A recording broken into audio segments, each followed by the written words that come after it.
Nog een paar oortekens en dan richting het sprekersstoelte. Die was een beladen jongen in het gemeentehuis van Dokkum. Werd 16 insprekers haar mening joegen en vragen stelden over het nij te bouwen AZC in de stad.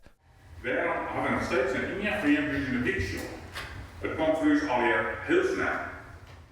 Eerst naar de Watertorenbuurt, het plak wat het college van Noord-Est-Friesland onmerkt had als lichte vakaarslocatie. Het is heel snel gegaan. Mensen zijn helemaal beduust en we zijn net jet. We vieren uur net jet.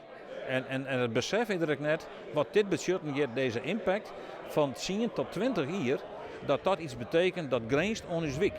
De burgemeester oer de kar voor de Watertorenbuurt. Een aantal rapporten hebben we binnenhalen. We hebben met mensen gepraat, we hebben een inspectie. En dat is dan net een rekkensom dat je alles bij elkaar optelt en dan komt iets uit plus of min en dan wordt het dat. Nee, dat is echt het maar je wagen, man. En het college zegt, nou we wagen toch de ontwikkelmogelijkheden niet we zorgen op een Watertorenbuurt, omdat het een groter perceel is, wat we dus beter inpassen kennen in de omjouwing en wat we letterlijk nog mogelijk bij woningen bouwen kennen. Nou, dat heeft voor ons de terugslag, jong. Maar je kennen maar orenargumenten op een orenlocatie uitkomen. Dat is ik zo. Het is geen wiskunde. Maar ook in Oordion van Dokkum, waar een potentiële locatie onwezen is, zocht mensen een nij AZC op. In de Trijterpen binnen grote zorgen. De burgemeester had het ook ongejoen. De zorg gaat voornamelijk op veiligheid. In de week hebben wij ook een enquête houden en een ledenkeerkomst houden. Ja, en dat is juist echt dat 86% van de inwoners van de Trijterpen gewoon negatief het zien hoe een AZC staat. Ik denk voornamelijk dat we vooral meer qua veiligheid moeten gaan doen. Ook de politie, zodat er meer overzicht moet worden gehouden.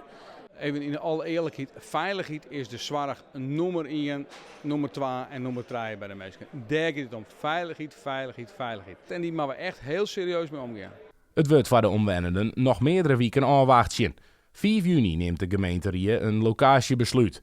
Na je weken liet de gemeenteraadspartijen haar een standpunt jaren in het debat. Nog een soort vraagtekens boven de merk? Ja, deels binnen de antwoorden kamer, maar inderdaad, er zijn echt nog steeds wel een soort vraagtekens. Dus we zijn echt benieuwd hoe het verder gaat in dit proces. Hele vage antwoorden van de portefeuillehouder, ook van veiligheid en politie en dat soort dingen. Er zijn heel veel vaagheden in de loop gegooid en hele grote woorden, maar geen duidelijkheden. En die duidelijkheid, wanneer moet die er van jou wat dat onbelangrijk komen? Nou, die duidelijkheid moet er sowieso komen en zolang er geen duidelijkheid is, moet er sowieso net naast het zee komen. Wat het budgetterseel dat de spreidingswet mogelijk van tafel gaat, nevens het onderhandelingsakkoord in Den Haag, is nog afwachten.